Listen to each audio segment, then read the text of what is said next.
Welcome to another episode of Beyond Barriers podcast. Today we have a really special guest. His name is Michael Ashford, and he's the director of marketing at a Denver-based software company, as well as a podcaster and independent journalist. Michael has spent years researching leadership, conflict communications, and how to overcome political and social polarization in an effort to chart a path to help us bridge divides and find more common ground. Michael is also a two-time TEDx speaker and hosts the Follow-Up Question podcast. Welcome. Thank you so much for having me. It's great to be here. I'm truly honored and humbled. Thank you both.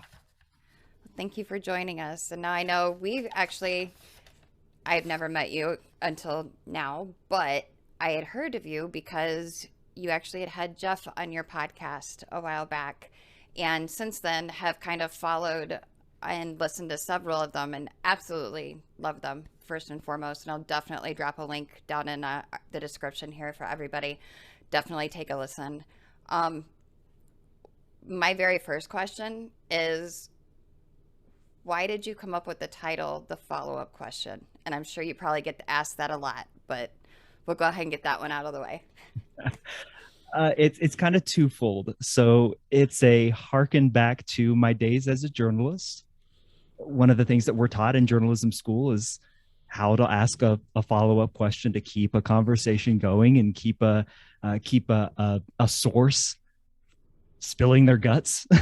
And then the other thing is, the other reason I named it that is because I think that's what's missing in a lot of our dialogue right now.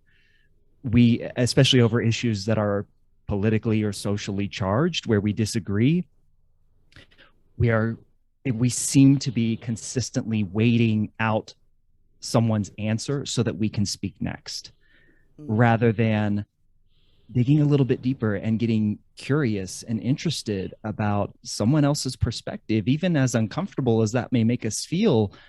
Asking a follow-up question when somebody says something, especially that we disagree with, can open doors to having a more nuanced, more inclusive conversation with that person, where as my bio that you read, Acacia, says, like, I want us to find common ground where we align more with the things that we agree on, rather than quabble over the things that we disagree on. And I think a follow-up question is, if more people did that in our conversations, I think we'd uncover a lot more of that common ground than we realize exists. Absolutely.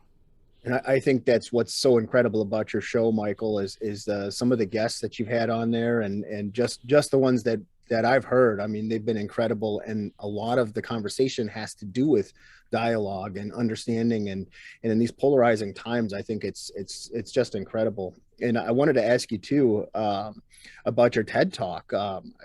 First of all, it was phenomenal. But what was the high point of that, and exactly what can you share with the listening audience if they haven't heard the TED Talk? The high point of the talk, I love the line. I got goosebumps when I wrote the line, "Is your offense your most prized possession, and you'd have to let it go?"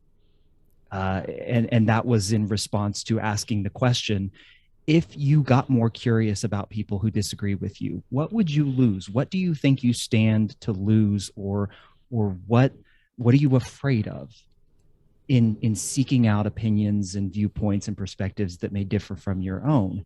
And that point right there, I feel, is where a lot of us exist today, where we are holding so tightly to our offense and looking for and waking up searching for a reason to be offended. And if we started digging into other people's viewpoints and perspectives, we'd have to let that go. I think to some people, they don't want to do it. Or that seems very hard, very vulnerable, very uncomfortable.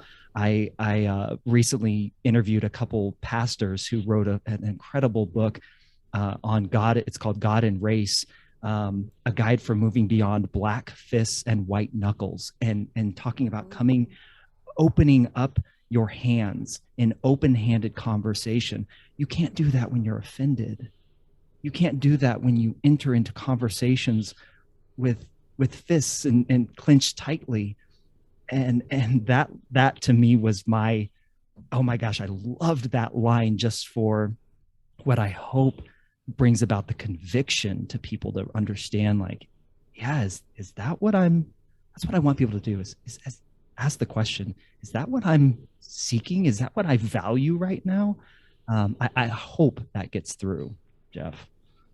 Absolutely. I think there needs to be a lot more of this type of discussion in society these days. And the things you're talking about, it has a lot of meaning to us in the work that we do, because we're constantly working on dialogue and getting people to understand and see other people's viewpoints. So what is one of the biggest challenges in that, as you see, is like, I guess we could say, like, if you look at the Republicans and the Democrats right now today, where they just demonize one another, what do you think is how do we get past that? I know it's a loaded question, but The thing that I constantly remind people of is understanding does not equal agreement. And I say that in my TEDx talk. Um, as a Christian man myself, who now is, I grew up in conservative red state Kansas, who now is living in purple Colorado, politically independent. I go back to something that I read in the Bible growing up all my life, which is don't rejoice when your enemy fails. When they stumble, don't take joy in that. That's from Proverbs 24:17, I believe. Uh, that seems to be, just from my perspective, and a lot of what we see um, presented to us in popular media, on social media, that seems to be the end game for a lot of folks. Is if my enemy stumbles, that is victory for me. And as a Christian, I can't get behind that. That is not what Jesus called me to do. And so this, going back to what I said earlier, that understanding doesn't have to equal agreement. There's a real fear of, even at this point, of even crossing that divide will get you shunned, will get you canceled, to use that popular turn of phrase, will get you ostracized from whatever community you happen to identify with. There's a real fear there that even just seeking understanding will get you kicked out of your tribe. And that tribal mentality, from all the folks that I interview on my show, there's a lot of work being done to help us overcome that tribal mentality, because we are further digging our trenches in when it comes to that. It feels like it just feels like that, doesn't it? yeah. Yeah, I would say, like, especially right now, I mean, I've seen it some over the years, but especially right now, that whole tribal mentality and having to belong to one thing or another, whether it's I'm belonging to this group because I don't want to be ostracized and outcast and looked upon as different, or, you know, you have to fit in somewhere. And I think we've forgotten that one of the greatest things about living on this earth is that we are all different, and you don't have to group up and group think. And but a lot of that, like you said, it requires dialogue and listening with the intent of actually listening, not listening with the intent to react or respond, but actually listening. And it was so funny that you mentioned I grew up going to church. My dad was a preacher. And so it's like you mentioned Proverbs, and my mom actually, short, crazy story, I do a lot of art, a lot of coloring. My mom got me a Proverbs coloring book, and I literally was going through it the other day and found the same Proverbs that you were talking about. No, that's And I didn't even think about it until you were talking about, like, wait a minute, I just saw that the other day. But it's amazing how we look at these things, and it's so, when you boil it all down, it's very simple. It's like so simple that we could, you that's what they teach in kindergarten yeah. is, you want to play with that? Ask. Or here, let's share with somebody. Well, you don't have to be afraid of the differences. And now here we are as adults, and we're having to relearn it all over again, many of us. So I think it's pretty incredible that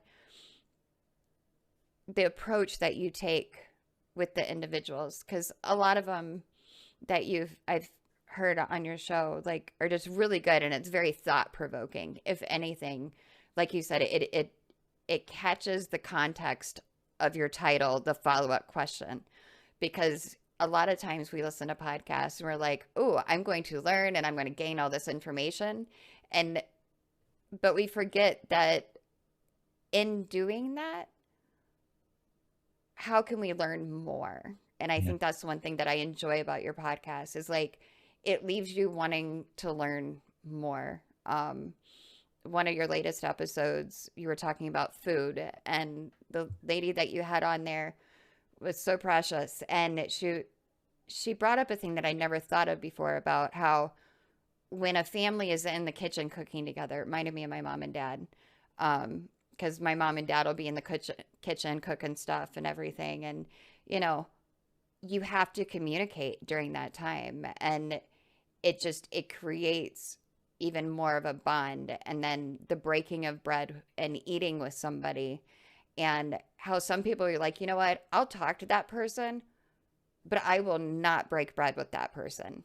And how it's like, it's a very intimate thing. And it never dawned on me until actually I listened to your podcast and she was talking about it. I'm like, that makes a lot of sense. Like, and all of the podcasts that you've done, because you've done several, what has been maybe,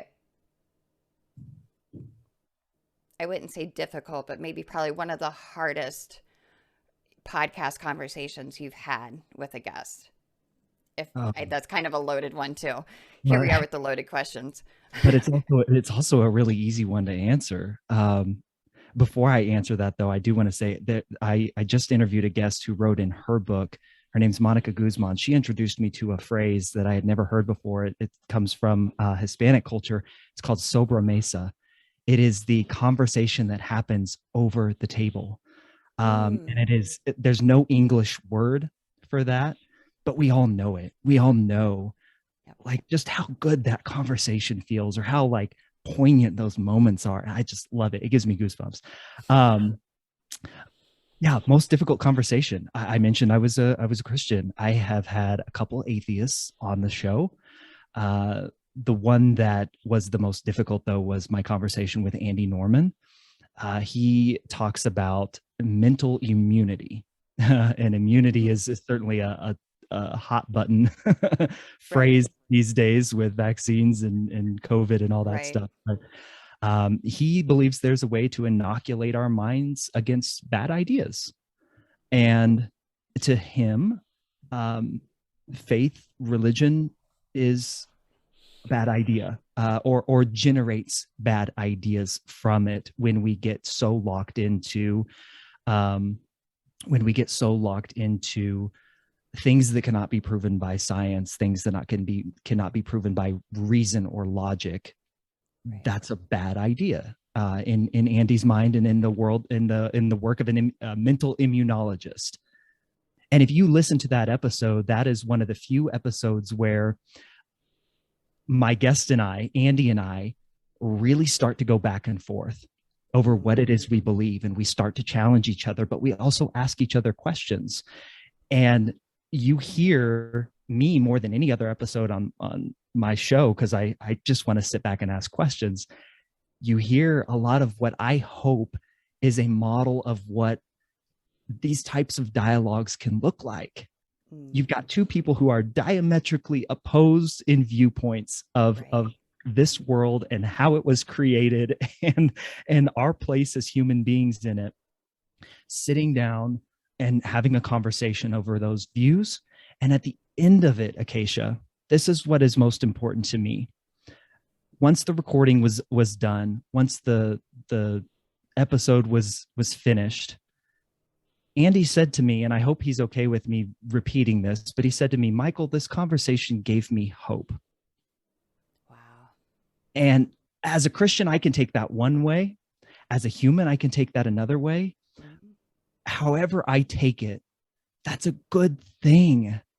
That's a good thing. And we left with more respect for each other than had we had a knockdown, drag out argument over our beliefs and said the end all be all conversation stopper, I guess we'll just agree to disagree. Right? That's a way of canceling a conversation. I guess we'll just agree to disagree. Well, why do we have to?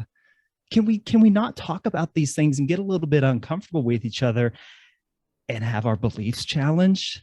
Is that okay? Can we put aside our child ego, our want for simplicity, our just hate of cognitive dissonance and have a conversation that gets a little messy and ugly, because life and humans and our minds are messy and ugly. And what are we doing if we can't have those conversations?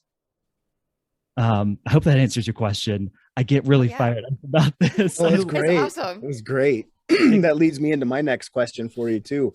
A lot of our listeners, they're curious about, well, how do we, bridge those gaps, and I'm not talking just about extremism and like what we do, but in general, in all aspects of society. And why we're so excited to have you on the program is because you seem to have a real knack for this stuff, about bridging those gaps and those divides.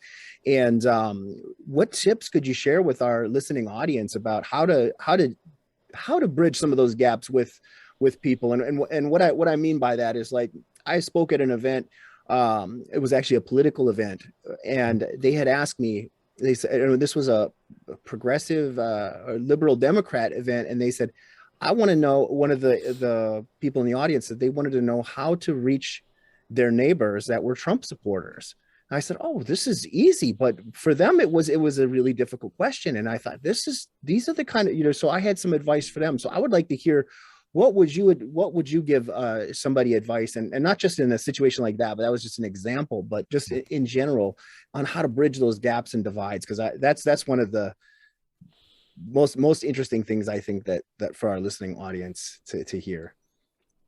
Well, Jeff, I want to preface this by saying I didn't come into this as an expert. I started my show as I just wanted to ask questions to see if I could find an answer hidden in all of this. I know how to ask questions. That's what I'm good at. But in doing all of these interviews, in reading as much as I've read, and in talking with folks like you, Jeff, who have gone through that process and the transformation that you've gone through, here's what I've stumbled across. The people that are most effective at doing this, at crossing those divides, they ask questions in 3 categories, and in this order. They ask questions first of themselves. They get introspective. They desire to have a greater level of self-awareness about themselves and how they feel and how they act and how they came to their own beliefs. So they ask questions like, that person said something that just made me want to spit lead. Why? Why did that make me so upset? What am I missing?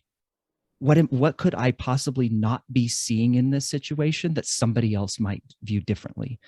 How does the way that I was raised, how is that affecting my beliefs today? So they get introspective. These folks, and they get in that mode of getting uncomfortable with their own thoughts. That's first. So they ask questions of themselves. Then they start to go into this world where they start to say, I'm going to start asking questions about other people. Okay. And this is where maybe empathy would come into play. So if I were raised like that person, how might I view this situation? Or what might be true in that person's life that they would think or act or feel that way? That is an uncomfortable place for us to get to as well, because it's this whole understanding does not equal agreement thing. We think if I can empathize with the radical, the extremist, the even politically, we think of each other as radical and extremist, and that's Right. not the case at all. But they begin to ask questions about others, and that curiosity unlocks something in them enough that they get to the third point, at the third stage, where they say, I've got to find somebody to ask these questions of. So then they go and seek out somebody who disagrees with them, somebody with a different viewpoint or a different perspective, and they ask questions of that person. And they do it without assumption. They do it without interjecting their opinion into the very questions that they ask. We're so good at boxing people in with our questions sometimes when we disagree. Well, you're a Trump supporter, so you just believe that women's bodies should be available for men to do whatever they want with them, right? And we're really good about lighting a fuse of an argument before we even get a chance to understand where the other person's coming from. But a question that you would ask of somebody is, you and I disagree on women's health and abortion. I was raised as a Christian. I believe in that life begins at conception, but I know you feel differently, and I can understand scenarios where that might be the case. Can you help me understand your perspective? Can we have that conversation? What person in the world is going to turn down that? Like, if they are making a good faith effort to understand and have a conversation and ask those questions without assumption and judgment, my goodness, like that process I've seen now at this point in all the interviews that I do, it works over and over and over again. And when I say it works, I mean, it's leading to really rich, interesting, nuanced, complex conversations that help us see each other as human beings and not as political ideologies or social ideologies or the color of our skin. It just, that's like my next TEDx talk will be on this topic, because I call it the difference between peacemaking and peacekeeping. Do you want to go out and make peace, or do you just want to keep the peace that you have, knowing that there's always the specter of disagreement and disharmony waiting over your shoulder? The people that go through that cycle of what I just lined out, they want to make peace. It's an active process. That was phenomenal. Mm. And you absolutely nailed it. That is what makes a difference right there. And if anybody takes anything out of this entire episode, it needs to be that, because that is 100% true. And it works. It works. And that is really, really, thank you so much for sharing that. That was very eloquent as well. Your story is a major influence on that, Jeff. Like, seriously, you're one of the inputs to that. And I even mentioned you in my TEDx talk the first time around. Like, you considering that cognitive dissonance that you felt, you didn't run away from it. And that's got to be the first step, is like getting into those uncomfortable, messy situations in our head. So thank you for sharing your story and the work that you do, man. Well, one thing I noticed too, in going through that changing process and learning about different things, is being open to other people's experiences, just like you explained, and hearing that. And then all of a sudden empathy kicks in, and compassion, and all these feelings that you might have wanted to block out before, that the individual in the situation, and we'll use myself as an example, block those things out.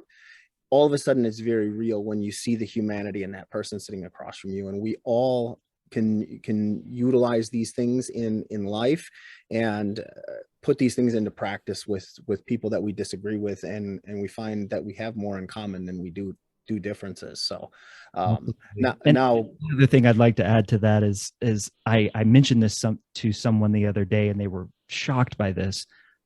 Every single guest that I've had on my show, including you, Jeff, has said something that I disagree with. But my hope is that you don't even know it. You don't even know what it could have possibly been, because all I wanted to do was ask you questions and learn. Mm-hmm. Like, can we please can we please get to that point? Not to say that we can't eventually get to the point where we're having a back and forth dialogue about what we disagree with and sharing that, but can we start from that open-handed conversation point of view? That's my hope. Now the big question is can you tell us how to get the world leaders of all these different countries together for that? Oh my goodness. Jeff, that is something that I run up against. You bring up a great point. I was just challenged the other day on social media, like, how do we get these bad faith actors to go along with this? And my answer was, I don't know that I have the answer to that. I don't know that I can, because I don't have that influence. There are other people that have that influence that we need to hope and pray for a change of heart for them. Yep. My influence is over this space. The people that are in my community are in my sphere of influence. Those are the people that I first need to engage with in these conversations. And if I don't have anyone in my sphere of influence that I connect with on a regular basis who disagrees with me on anything, my sphere of influence is way too small. I need to reach out. I need to bring and invite others in. If everyone I know thinks and looks and talks and acts like I do and believes like I do, that's where you start. That's where you start to change the world, not by hoping and praying that Vladimir Putin has a change of heart or that you somehow get to face him face to face and ask him questions. Maybe that'll happen someday, but there are other people that have that opportunity. You have the opportunity with what's right in your sphere of influence, first and foremost. And if your sphere of influence doesn't look like or have the opportunities for you to engage that way, you need to be an active part in making that happen. When that leads to the next question, and I was going to say some leadership skills, or some if you could share some leadership tactics or skills, and I think you just spit out a whole bunch of them right there, because that's it. But that's what I'm hearing. I'm hearing this is something that if a listener is out there and they feel like they want to be a leader in their life, or they want to do something positive, whether it's faith-based or just humanistic approach or anything of that nature, that they want to be an influencer or someone that's doing things, these are tips right there. I don't know if you can add more to that, but I those were awesome. So maybe if you have a couple other ones for people out there listening, I think that would be wonderful to hear. Well, I'm a huge fan of Simon Sinek and his approach of selfless leadership. That leadership is not about being in charge of someone. It is about taking care of those in your charge through selfless service. And as somebody who has, from the day I graduated from college, and even going back into college when I was the managing editor at the student newspaper, my first job out of college was as an editor at a newspaper in a little small town in Kansas. I've been leading people and leading teams for a long time.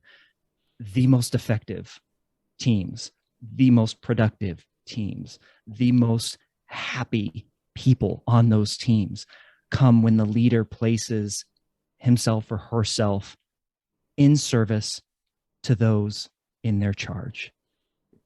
Full stop. You may get good results from being a dictatorial type of leader in the short term. Over the long term, you will crush any hope that you have of having a happy, well-producing rock star team. That for me, I love the fact that I'm a marketing leader. I've led marketing teams at companies large and small. I think I have 4 former employees now who are leading their own marketing teams. That means more to me. I'm getting a little bit emotional here. that means so much to me, that the work that I hopefully did to pour into them so that they could better themselves and their lives and their careers. 3 of those 4 are women. I love that, Jeff and Acacia. Like, to be a part of their journey in that way. Not enough leaders think of their role as that, to set them up for what happens after you're no longer their manager. Right. That's where the gold lies.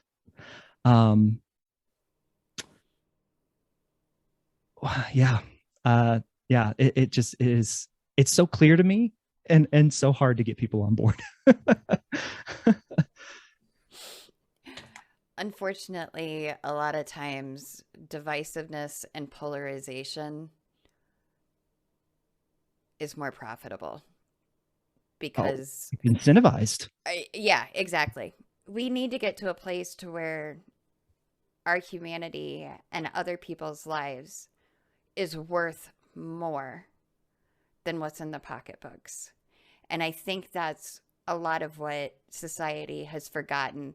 And it doesn't just pertain to war, it pertains to any kind of a conflict. Well, let's put it in the context of just what's happening here in the United States. Yeah.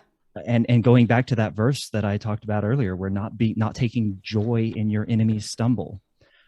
Yes. When Joe Biden was elected president, what we saw was, of course, a lot of glee and joy from a lot of his supporters. Obviously, he got millions, tens and tens of millions of votes, most ever in a presidential election. What broke my heart in that was a lot of the message from the left to the right was, see you later. You're gone. You're either getting in line with what's going on right now, or we're ditching you off the side of the road. And then several months down the road, when legislation's blocked, when the two sides aren't talking to each other, there's this raising our hands up in the air and saying, why can't we get anything done? Like, why are you guys blocking everything? We're supposed to be like, there's this incredulousness about the fact that Republicans are not just now falling in lockstep with a new presidency and a new majority in Congress. Well, what did you think was going to happen when for 6 months to a year, Republicans were told, if we win the election, we're leaving you in the dust? Do you think that do you honestly think that someone is going to just sign up for your agenda at that point? Or does a lot of repair work need to be done? Does a lot of bridge building need to be done? I heard recently that the point of bridge building is not to always cross the bridge, but to keep the bridge intact. We don't always have to cross to the other side, but we have to keep the lines of communication and the ability to reach and talk to each other. We have to keep that ability. But it just seems like every single time when one side gains a victory, they rejoice in the other side's failure more than the opportunity and the chance to enact any real change or enact any real dialogue to build bridges and bring the country along. It's always striking to me that we are so frustrated and upset that people can't get on our side, and then in the very next breath, we shame and dehumanize and stereotype them into oblivion. Yes. There's another big lesson right there for anybody that's listening. If you want to change hearts and minds, understand the other side, respect them, even if you don't agree with them, listen and hear what they're saying and see where they're coming from. And that bridge building, that's it right there. That's phenomenal. More pearls of wisdom, Michael. It's really good. If you can share with us a little bit about your next upcoming talk, maybe you can't, but if you can, a little bit about what you're going to be speaking about. So I don't have a title for the talk yet, but I alluded to it a little bit earlier, which is the difference between a peacekeeper and a peacemaker. A peacekeeper, a peacekeeper seeks more than anything else comfort, individual or in-group comfort. And discomfort is something to be shunned or something to be pushed away. Now, that's not always a bad thing. It often rears its head in self-care. Self-care is a way of keeping the peace and withdrawing into yourself to restore and relax, from a lot of the pressure that we all face. There's, in and of itself, peacekeeping and self-care, not a bad thing. When self-care becomes the goal, the end all be all goal, it becomes a very isolationist thing. It becomes a very barrier and wall introducing thing, where any and all instances of discomfort or disruption are not only pushed aside, but you become antagonistic of it. It becomes now a challenge to your very personhood. And we all know discomfort and being in uncomfortable situations in a lot of ways is a very advantageous thing. I'm a personal trainer on the side. The discomfort of being in the gym 6 days a week, it's going to get you results, but you're not going to see those results for months. That's discomfort and putting yourself in an uncomfortable situation for far off results. So peacekeeping, when it gets to that unhealthy state, looks like ghosting, looks like canceling, looks like media bubbles. It looks like creating this world that continuously shrinks down around us to the point where, as I mentioned earlier, the only people in our lives are those who look, think, act, and believe like we do. That's a peacekeeper in a really unhealthy, isolationist state. A peacekeeper, in the context of what we're talking about right now, then says, why should I be the one to engage with someone who disagrees with me? They're the ones who are wrong. I'm the one who's right. If they want to have a dialogue with me, they come to me first. But until then, I am comfortable and happy right where I am. A peacemaker says, I'm going to make the first move. I'm going to be the one to reach out, get uncomfortable, get really vulnerable, as awkward and uncomfortable as that makes me feel, as angry as that can make me feel sometimes, to be the one to reach out when I don't think I did anything wrong. But I have to, because things have to change, because they cannot stay the same. That's a peacemaker. It is an active process. It is going and seeking to create and make peace, rather than this protective cocoon of this illusion of peace that we sometimes create around ourselves. That's the topic. That's where I'm going. I'm still formulating the thoughts in my mind, and my talk is on April 30th. So I still got a little bit before as we record this, but it's coming together, and things like this help me kind of outline that, articulate it a little bit better.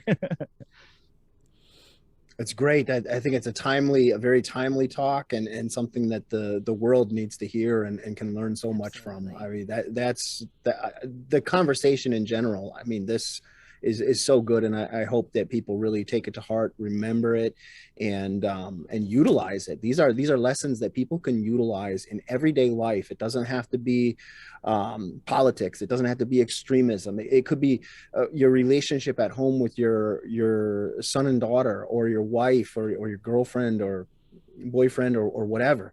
It could be a friend that you have arguments with, that you could use these skill sets. These are very very useful, I think, if people can learn from it and take that knowledge and utilize it. And that's why again, we want to thank you for coming on the program. And Acacia, do you have any other questions?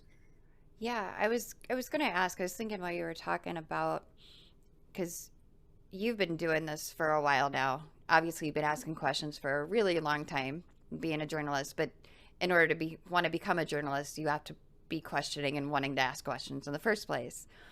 But since you started on this journey of, trying to bring people together, asking those follow-up questions, and, inquiring of other minds, and just everything, what would you say has been like the biggest changes you have seen in your own personal life from in your journey, that asking questions of people and learning different things and even having disagreements, but learning to have the disagreements and still be willing to learn and talk with somebody. Because a lot of times I know it's easy for us too, is that, okay, this is our job. This is what we do. We work with Beyond Barriers. We talk with people, learning things every day, but we separate the professional from the personal. However, talking about dialogue and everything, how is that, just looking back over your journey, what do you think has been like the biggest change or one of the most memorable changes that has occurred because of asking those questions and doing what you do? Yeah, great question, Acacia. I would put it in the context of it is just given me a level of, I hope, self-awareness of how I show up in the world. And that can be a mentally exhausting thing. And just like anything else that we start that's new, that's not a habit, that can be a mentally exhausting thing to constantly be cognizant or try to be cognizant of, how am I, like, what's my body language in this conversation right now? Or have I asked a question, or am I on the edge of my seat just to get my next point in? It's affected how I have conversations with my wife. It's affected how I've had conversations with my family members who, like I mentioned earlier, I'm politically independent. They're from conservative red state, Kansas. We disagree on a lot of things, and I still love them to death. But how I show up in those conversations, or even the conversations that I'm willing to jump into at that point, if I know that I'm not in the right headspace to be there right now, and say, can we put a pause on this? I'd like to consider what you're thinking about. I'd like to consider your point of view, and then can we come back and talk about this? It's just, that to me is the most radical change for me, is that has become a habit now. It sounds hard at first, and it is. Like, asking questions is uncomfortable and difficult and hard, especially when we've got something to say. Because we all want to be heard. Like, we love the sound of our own voice, even if we don't like it on a recording. Like, we like to talk.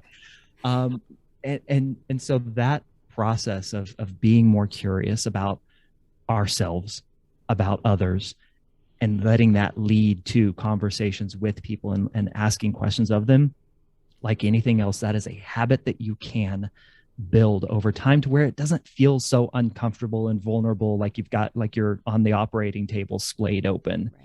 Right. It actually becomes something that you seek out. And I constantly go back to something that Matthew Barzin, who was on my show, he was the former U.S. ambassador to Sweden in the U.K., something that he wrote in his book, The Power of Giving Away Power. He said something to the effect of, is the small thing that you express, is that the thing that you would want if you repeated it and repeated it and repeated it? So are we shouting for calm? Are we throwing rocks for peace? Are we fighting for healing? And it's those small moments, to go back to what we were talking about earlier. Like, yes, we can look at our nation's leaders and get frustrated and have very strong reactions to what they do and the things that they say and the moves that they make. But on that small scale, am I doing something that, if that scaled up to that level, I would want to see repeated? And if not, what do I need to change? Do I need to change about how I post on social media? Do I need to change about how I talk in front of my kids about people who disagree with me when they're not in the room? Like, these are small things that we can do that affect, again, to go back to that sphere of influence, that affects the lives of the people around us, and helps us show up in ways that, if it was repeated, we would be proud to be the focal point or the center point of that thing. Awesome. I appreciate it very much. And thank you so much for coming on and joining us for this. And I will leave with this last one thing. If there is one question that you could ask our audience to have them think about, what would it be? I can't take credit for it. I love the question that I mentioned earlier from Monica Guzman in her book, I Never Thought of It That Way. What am I missing? Ask yourself, what am I missing? And think of something that you are vehemently against, and then put yourself in that spot where you get uncomfortable and messy in your thoughts, and just ask, what am I not seeing? What could I not be seeing? What could be true that I don't necessarily agree with, but that somebody else might agree with? So yeah, I'll give Monica all the credit for this question. Is what am I missing? I just love that. I love it so much.